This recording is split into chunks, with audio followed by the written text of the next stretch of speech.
Fala, pequeno investidor, beleza? A gente vai falar nesse vídeo aqui sobre um fundo imobiliário chamado DEVA11. Esse fundo imobiliário é relativamente recente, tem aí um ano de vida, começou a sua negociação em novembro de 2020, mas ele já é um fundo imobiliário de R$1 bilhão. E além disso ele vai aumentar de tamanho, porque ele já anunciou que vai emitir novas cotas. A gente vai falar disso também nesse vídeo. Além disso, ele é um fundo imobiliário que entregou aí 19% de dividend yield no último ano. Fantástico, hein? Quer dizer que se você tivesse investido R$1.000 nesse fundo imobiliário, em um ano só, você já teria recebido R$191 em dividendos. Isso é bastante acima da média. Se a gente levar em conta que a inflação está mais ou menos em 10%, é quase o dobro da inflação. Meu objetivo com esse vídeo é mostrar para você sobre esse fundo imobiliário, te apresentar, mas também a gente vai passar pelo relatório gerencial desse fundo imobiliário. E aí, mais do que simplesmente você conseguir ver este resultado deste relatório, eu vou te ensinar alguns macetes para que você consiga acompanhar os próximos relatórios desse fundo imobiliário e inclusive de outros fundos imobiliários do tipo de papel. Show, né? Bora pro relatório então, que eu já estou falando muito. Chegamos aqui no relatório Devante Recebíveis Imobiliários, o DEVA11. Esse relatório é de setembro de 2021, mas ele é o último relatório que está disponível, logo ele está atualizado para o que a gente tem. Quando a gente fala aqui dos resultados mensais acumulados, o primeiro ponto de destaque é que o fundo distribuiu no mês 14,6 milhões em dividendos, o que dá R$1,33 por cota, transformando isso em dividend yield 1,35%, e ele faz uma comparação versus um investimento qualquer aí em CDI, que daria 390% do CDI. Aqui, nesse 390, ele já está considerando que o CDI tem imposto de renda, então você paga imposto, enquanto que fundo imobiliário, os dividendos são isentos. O grande objetivo desse fundo imobiliário, deixa eu dar um zoom aqui, é aferir rendimentos e ganhos de capital advindo de aplicações e ativos financeiros com lastro imobiliário, os famosos aí certificados de recebíveis imobiliários, os CRIs.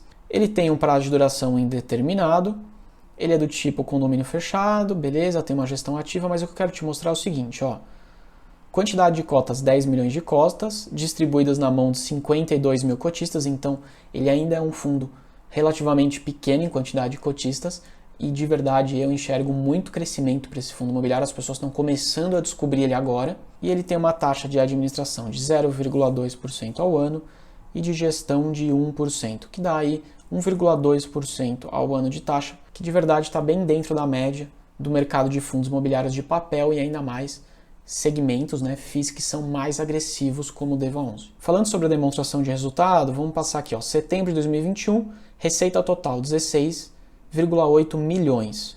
Sendo que esses 16,8 milhões eles foram compostos da seguinte maneira: 7 milhões e meio veio de juros, 8 milhões e 200 vieram de correções monetárias, 205 mil de rendimentos provenientes do dinheiro que este fundo imobiliário mantém em caixa, normalmente um investimento aí de baixo risco, 413 mil reais ele categorizou como outras receitas e mais 456 mil reais de outros fundos imobiliários que ele investe. Ele teve também neste mês um valor total de despesa de 2.230.000. Nas despesas entram valores para custear um escritório de advocacia, se necessário, para poder fazer trâmites aí burocráticos. Entram as taxas de administração, de gestão, eventualmente de performance. Isso tudo entra aqui dentro de despesas. E aí quando a gente vê então, faz os 16 milhões e 800 menos os 2 milhões e 200 de despesa, a gente vê um total distribuído de 14 milhões 635 mil. E logo abaixo ele faz uma comparação de como que está a performance do DEVA11 desde o início da sua operação versus alguns outros índices. Então a gente pode ver o DEVA11 aqui nessa linha verde mais escura, navegando um patamar acima de 30% de retorno, enquanto que o CDI nessa reta laranja lá para baixo, junto com o IFIX e com o Ibovespa. Então quem fez um investimento no DEVA11 desde lá do começo, teve uma performance acima da média do mercado. Legal, agora a gente vai falar sobre os indexadores desse fundo imobiliário. E eu quero te explicar uma coisa. Você vai ver que o rendimento desse fundo imobiliário ele foi muito forte no ano passado. O porquê disso? A grande maioria dos contratos que esse fundo imobiliário tinha, os CRIs, estavam atrelados ao índice IGPM, que é um índice de inflação que considera aí uma inflação expandida, um índice de consumo expandido. E esse índice subiu muito forte e muito rápido, principalmente por causa da pandemia, disparado pela questão do Covid. enquanto que o IPCA subiu e tem subido também, mas num valor menor. Como esse fundo imobiliário tinha muitos contratos atrelados ao IGPM, o resultado da performance dele explodiu. Por quê? As pessoas, né, que tinham dívidas e que pagam esse fundo imobiliário acabaram tendo um valor maior de mensalidade para pagar, visto que eles eram atrelados ao IGPM.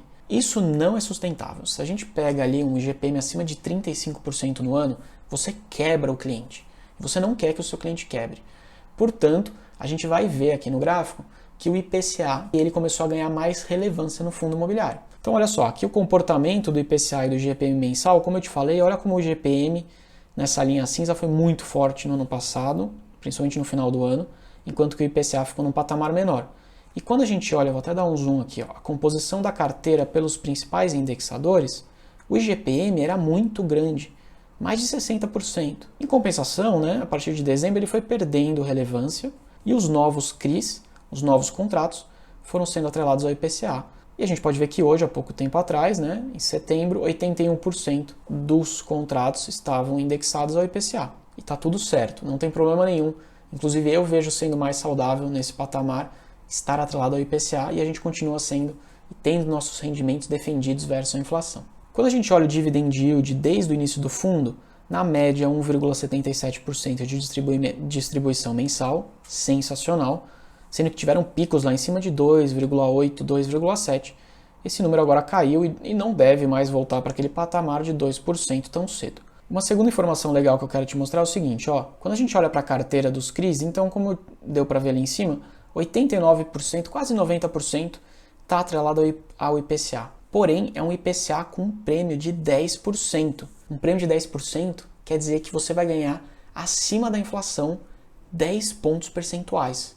Se a gente pega um tesouro direto, que paga aí um IPCA mais 5%, IPCA mais 5,5%, a gente pode ver que o DEVA, na verdade, ainda está mais agressivo, tem um retorno 10 pontos percentuais acima da inflação. Além disso, ele tem aqui os seus 7% atrelados ao IGPM, um IGPM mais 11%, um pouquinho ao CDI e um pouquinho ao INPC.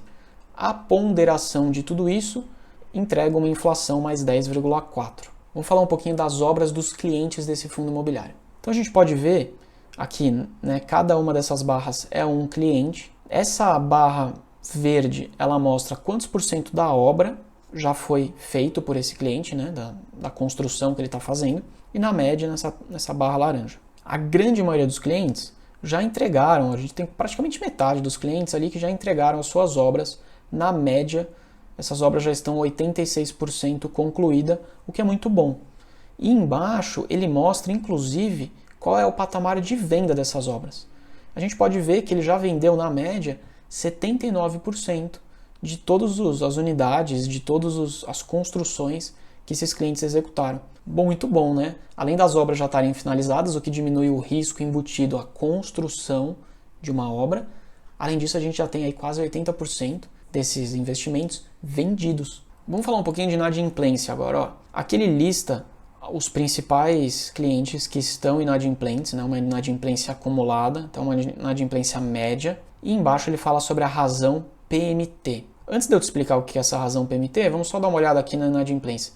A gente tem dois clientes, União do Lago e Top Park, com uma inadimplência aí mais alta, se destacando, sendo Top Park com a top inadimplência. Trocadilho ruim, né? Então, Top Park com 15,1%, União do Lago 8,3% e os demais aí abaixo de 5%, uma inadimplência baixa. Razão PMT é o excesso do fluxo em relação à dívida. Em outras palavras, é o seguinte: quanto maior o risco do cliente, maior tende a ser a razão PMT. Então, quando a gente olha no relatório gerencial do DEVA e a gente vê um cliente com uma inadimplência maior, se esse cliente com maior inadimplência tiver uma razão PMT alta, quer dizer que o fundo imobiliário gestor fez um bom papel, já que ele previu que aquele cliente era de maior risco e ele já colocou um fluxo PMT maior do que os demais. Beleza, para te explicar um negócio aqui, vamos imaginar que o PMT é de 454%, que inclusive é um dos PMTs aqui de baixo que a gente já vai ver no relatório. O que isso quer dizer na prática? Quer dizer que a cada R$100 que o cliente precisa pagar para o fundo imobiliário, está amarrado uma receita proporcional de R$454. Assim, se eventualmente esse cliente tiver um déficit de receita, tem uma gordura bem grande, né? Uma gordura bastante grande ainda, para que ele tenha dinheiro suficiente para tentar pagar o fundo imobiliário e não começar a entrar em débito. Vamos dar uma olhada agora aqui, ó, só para você entender na prática. União do Lago, razão PMT 454. Olha a União do Lago aqui com uma inadimplência de 8,3. Então, o fundo imobiliário, apesar de ter uma inadimplência mais alta, ele está mais precavido com essa razão PMT bem alta de 454. O Top Park, que tem aqui uma inadimplência de 15%, tem uma razão PMT 321%. Então, também o fundo imobiliário indica que isso foi já previsto, né, esse risco, e que está relativamente controlado. Olha só, o gestor foi muito legal porque ele destacou aqui no fundo o loteamento Goiás. O loteamento Goiás tem um PMT de 99%, então é um PMT baixo. Em compensação, ele aparece aqui ó, com uma inadimplência relativamente alta perto do seu PMT, 4,2%. E se a gente vai para a esquerda aqui ó, e desce um pouco no relatório, a gente pode ver que o gestor, inclusive, comenta especificamente sobre o loteamento Goiás. Ele fala o seguinte: a operação continua adimplente com suas obrigações e a gestão do fundo tem acompanhado o desempenho de perto. Como informado em relatórios anteriores, outras carteiras de recebíveis serão adicionadas na operação como sobregarantia em um momento oportuno. Legal, então, cara, deu para você entender aqui, né, que o gestor ele já comenta alguns casos um pouco mais críticos e mais sensíveis justamente para dar essa devolutiva para nós cotistas do que está acontecendo com o nosso dinheiro. Bora falar agora de diversificação da carteira. Ele é um fundo que tem 55 operações de CRIs, ele está presente em todas as regiões do Brasil, né, mais de 32 cidades, mas o que eu quero te mostrar é o seguinte, ó, tipo de ativo. 89% dele está atrelado ao resultado em CRIs, afinal de contas faz todo sentido, é um fundo imobiliário de papel, cuja principal característica é investir em certificados de recebíveis imobiliários. Ele tem também 10% em outros FIIs, e 1% em caixa, que é um valor aqui bem baixo e irrisório. Quando a gente olha os segmentos, 37% está em empreendimentos corporativos, 32% dos clientes multipropriedade, 13% loteamentos, e depois aqui ele vai diminuindo, ficando um valor bem irrisório, 11% em corporações e assim por diante. Eu quero te explicar aqui agora sobre subordinação. Quanto mais subordinação do tipo sênior, mais seguro é. Subordinação do tipo sênior é uma subordinação que, na verdade, tem a preferência no recebimento do pagamento. Ou seja, se você detém aí uma grande parte do fundo imobiliário do tipo sênior, você vai ter a preferência de recebimento dos valores primeiro, o que traz uma segurança grande. Em compensação, ele traz também, potencialmente, um retorno menor, porque o retorno dele já é combinado e é fixo. Vamos dar uma olhada para a gente ver como é que está o DEVA 11 na prática. 40% da subordinação é do tipo sênior, que entrega uma boa segurança. 42% do tipo única, que também entrega uma boa segurança. E as do tipo subordinada e mezanino, por ordem aqui, são um pouco mais arriscadas. A gente pode ver que é uma proporção menor do fundo imobiliário. Somando os dois dá 17%. Então, mesmo que sendo um fundo imobiliário mais agressivo, ainda assim, dentro dessa agressividade toda de retorno, ele também tem um risco controlado, um risco aí interessante, que entrega boa segurança para quem é cotista e para os investidores no geral. Legal, aqui depois ele só detalha, né, onde é que são as regiões, como é que está a distribuição regional, a maior parte no sul, sudeste, centro-oeste, e também tem os nomes de cada um desses CRIs. Vamos dar uma passada aqui ó, na alocação estratégica. Essa daqui é uma tabela bacana para a gente ver. O que eu quero só reforçar com você é o seguinte: cada uma dessas linhas é um CRI, é um investimento do fundo imobiliário. Aqui ele vem qual que é a remuneração, qual que é o tipo da subordinação e o percentual desse CRI versus o patrimônio líquido total. Viu outros vídeos que eu fiz sobre outros relatórios? Se você não viu, eu vou até deixar aqui em cima um link do último que eu fiz, que foi o HCTR. Mas o que eu sempre recomendo é que você busque por fundos imobiliários e dê preferência por fundos imobiliários de papel que não tenham em nenhum CRI uma participação maior do que 8% do patrimônio líquido. Acima disso, não tem nada de errado, é só importante você saber que tem um risco maior de concentração, beleza? Abaixo de 8%, né, eu já considero como bem diversificado. A gente pode ver que o CRI que mais participa aqui no fundo é esse CRI GPK-A, 4,48% do portfólio, e depois muita pulverização, então ótimo. E por último, na parte de baixo do relatório, a parte final dele, ele vai mostrar um pouco aqui de detalhe de cada um dos investimentos que ele faz, cada um desses CRIs. Você pode ler, eu não vou ficar entrando aqui no detalhe, mas você consegue ter muita informação e saber exatamente onde o seu dinheiro está sendo alocado. Maravilha, né? Antes da gente fechar esse vídeo, eu quero te contar que esse fundo imobiliário está entrando agora em emissão de novas cotas. Eu vou mostrar para você aqui quais são as principais informações que você tem que saber. E se você já é cotista do fundo imobiliário, do DEVA11, fica ligado que logo logo elas vão aparecer na sua corretora. Então eu peguei aqui um informe de direito de preferência de subscrição de cota. Isso aqui está no site da Bovespa. Vamos para a informação que interessa? É o seguinte, database 24/11. Quer dizer que se você tem cotas no dia 24/11, você vai ter direito a participar da subscrição. Além disso, ele fala a quantidade de cotas que vão ser distribuídas, não vou entrar nesse detalhe. Aqui, ó, essa informação é importante, fator de proporção de subscrição.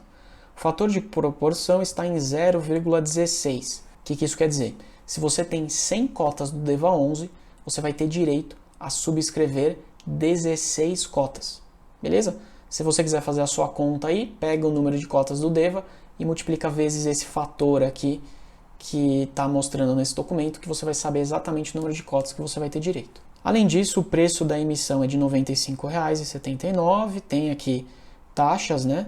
Considerando essas taxas, o preço final que você vai pagar, se você quiser, é de R$ 97,93. O início do período de subscrição começa no dia 30/11 e vai até o dia 13/12. Maravilha, né? Então esse daqui foi o relatório do DEVA11. Espero que você tenha curtido esse vídeo. Deixa aqui embaixo no comentário pedindo qual outro fundo imobiliário que você quer conhecer, que eu faço análise do relatório. Gostou desse vídeo? Não esquece de deixar seu like e de também se inscrever no canal, hein? Um grande abraço e até a próxima.